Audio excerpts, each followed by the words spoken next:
Hello everybody, welcome back to the LyfCraft server, and welcome to the first official episode of 2021. As you can see by my glasses, as we're celebrating the new year coming in, even though I am recording it at this point slightly before that, because I'm trying to get some, videos up. Anyway, as you can see behind me, I have been working on the shooting game and have roughed up the walls to a very nice degree, I think. We've also got some stuff in the floor to make it look less flat and sort of flat. Well, basically, now it looks a little bit like a floor, but it's still all pretty grey, and hopefully that will help people identify the targets as they appear. Now, I've got some bows and arrows over there in the barrels, and of course there's a score chest. And then down here, there we go, we can see it, there are the instructions and the scoring board. But I want people to have some reason to come and play this, so I think we need to set up a sort of a, I don't know if it'll be an ongoing thing for the first prize, maybe after the first one or whatever, but I think we want to do something, a big prize for the first round, as it were, and I'm tending in the direction of getting a beacon and allowing people with the highest score after, say, 2 weeks to win that. So we're going to have to go and get some wither scaly heads again. Probably just go and do it and catch the moments when I do get the heads. So be with you in a bit.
So to explain what you saw just then, I rocked up at the fortress. It's a fortress, isn't it? Yeah. And the first 2 heads I got from the first 3 skeletons I killed.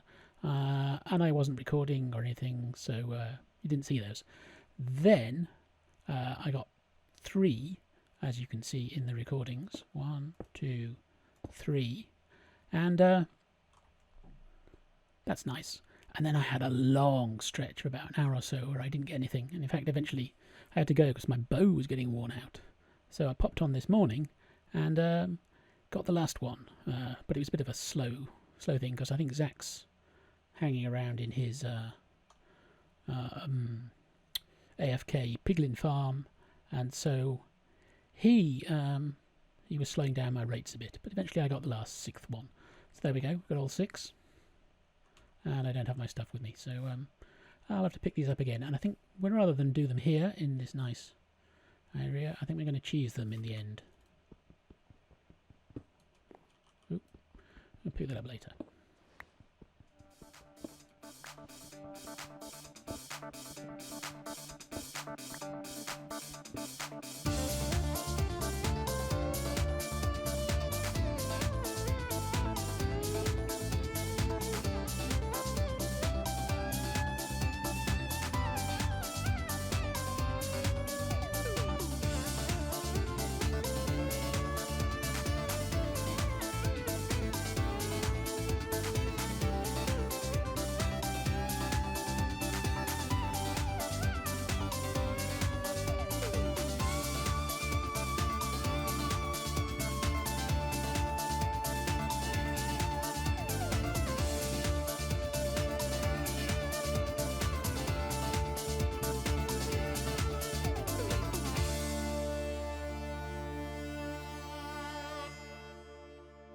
Well, hello. As you can see then, we have 2 beacons, so I think I'm going to do 2 runs of the competition.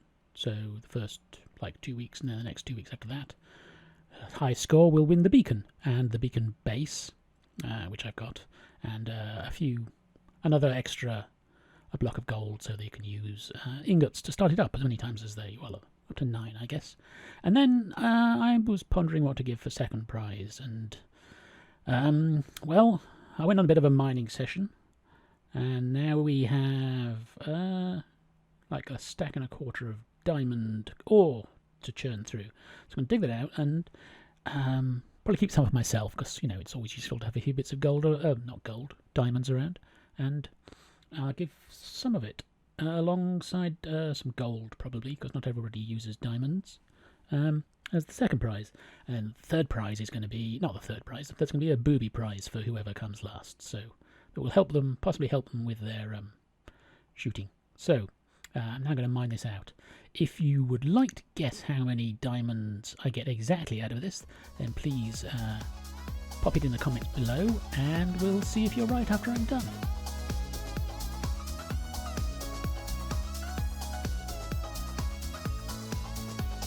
Alright then, let's have a quick look. Well, actually you can see it there in the bar. 64 plus 64 plus 35, that's 128, 158, 163. That's very nice. How many blocks is that? Well, pop inside and have a look. Okay, that's 18 blocks with 1 left over, so not quite as many as I'd hoped, but I guess perhaps something like 9 will be a nice present. A nice second prize, 9 of those with some gold blocks to go along. Probably about as many to build an entire beacon base, or a bacon base. I was doing some mining down here for the old Diamondes, and I came across this guy here. He's in a bit of a watery trap of his own, possibly devising, as you can see by the water dripping upon my head here. And he was already carrying, if he ever turns around, we can maybe see.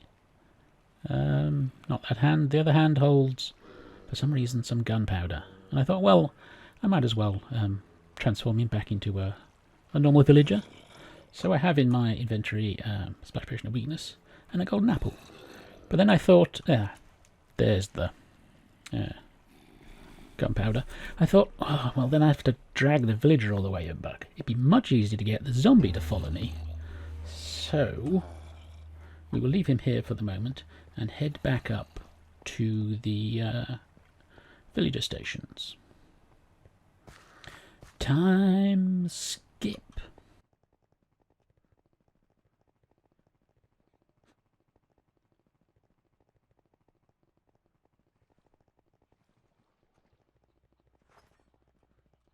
So here's where I want to put him, in one of these things. This is, as with all the others, I don't think I've mentioned this before, this is double carpet. This seems to sort of disable their AI, they don't move around so much, so it's much less of a laggy thing. Now obviously I'll have to drag him through here and get him to stand on that. So I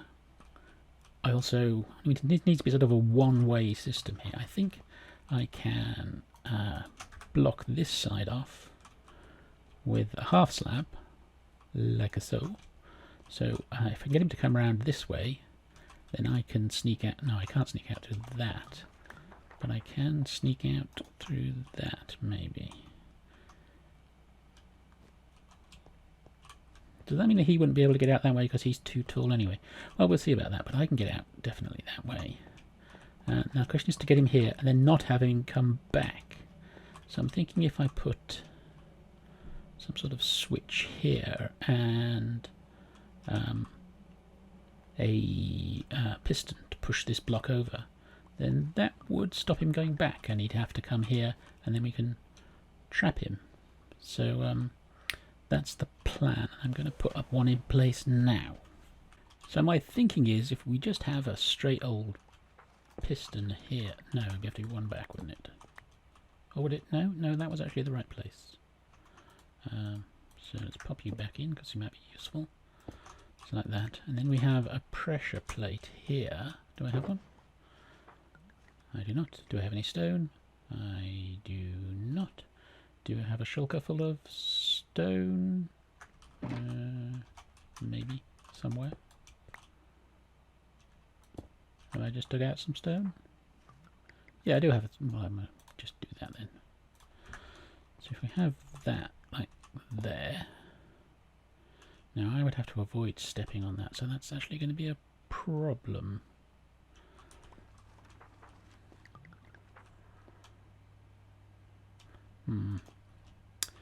Thinking time needed. Be right back. This then is the plan. There is a dropper there with 2 books in it, which I just nicked from over there because I've got loads spare. A chest. And on the other side of the chest there's a comparator, which leads into this. So when I run through here, nothing happens except that 1 book is now in there. And then when the zombie, as we'll be following, comes through, bloop, that is now blocked behind. Because there are now 2 books in there, so that should allow things to work. As you can see, I move the books, it goes back. So now we're going to go and try and grab him and lead him over this way. Wait, we've got a new cat. Is that another jelly? Oh, I have to get some fish and tame it, I guess, or just lose it, perhaps, because this is actually the way we want to go. Now, if you go back that way, that's good. Oh, I wonder why there's a cat down here. There's no beds. Weird. Well, I did pop one down to have a quick snooze. Interesting. Anyway, on with the zombie wrangling.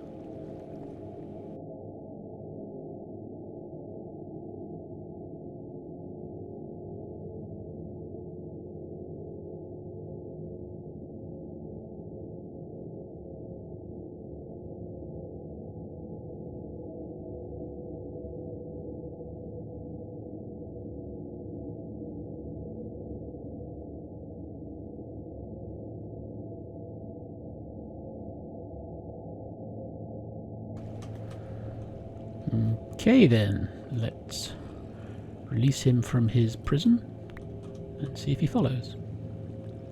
As soon as he notices. There we go. Come on. Just follow the nice shiny guy.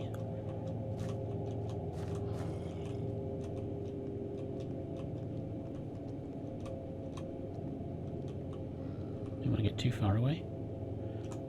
This is probably the longest part of the journey.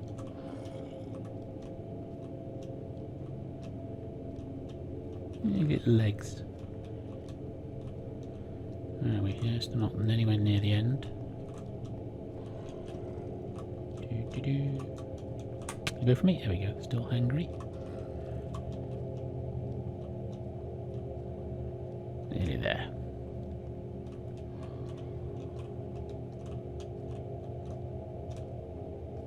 Too slow. Too slow. Alright. I'm going to turn here. Keep going this way. Well done, good lad. Yeah, it's not too far to the next junction. Can you go for it? There we go. Just to keep you interested in the fresh meat ahead of you. Now up the stairs. Whoop. That's a good lad. Stairs, stairs, stairs, and everything's blocked off, so you should not go where you're not supposed to go. So up here. Are you ready for this? I'm going to go this way now. Well done. And then it can be a bit jumpy for me, so hopefully you can be doing your exercises. There we go. We're good. You need a help? Yes, you do. Now ignore all of the nice friendly villagers. They can't see you, you can't see them. You don't care about them, you just care about me. Delicious, delicious me. Now, did I leave that open? I did, never mind. You can block that carefully like this. Come on. Through you come. Yep, still there. And like that. Perfect. Now, can we block him in from under here? I think we can. Maybe. Yes, there we go. That is perfect. Now to cure him.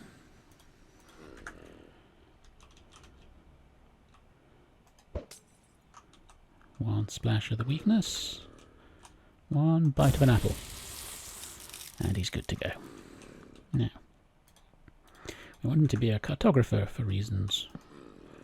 And there we go.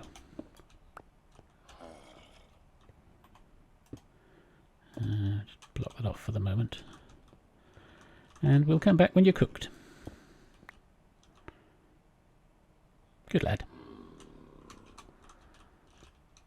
Now I've got to go mine some diamonds while he's doing that, I think. Right then, but I think we're going to have to cut it short here because we're coming up on 20 minutes of runtime and I don't want to go over that. It's a nice length, isn't it? Anyway, anyway, we're about to be kicked off the server as well, so usual caveats apply. Comments are nice. Liking the video is nice. Copying and pasting and forwarding the video around to people on Twitter was always very useful, I think. And all the other LyfCrafters will be listed down below in the description, so you can go and see their videos and what they're doing and stuff. And they're all wonderful, wonderful people who I really do enjoy playing with. So we will see you again in the next episode. And thanks for watching, if indeed you still are, and bye for now.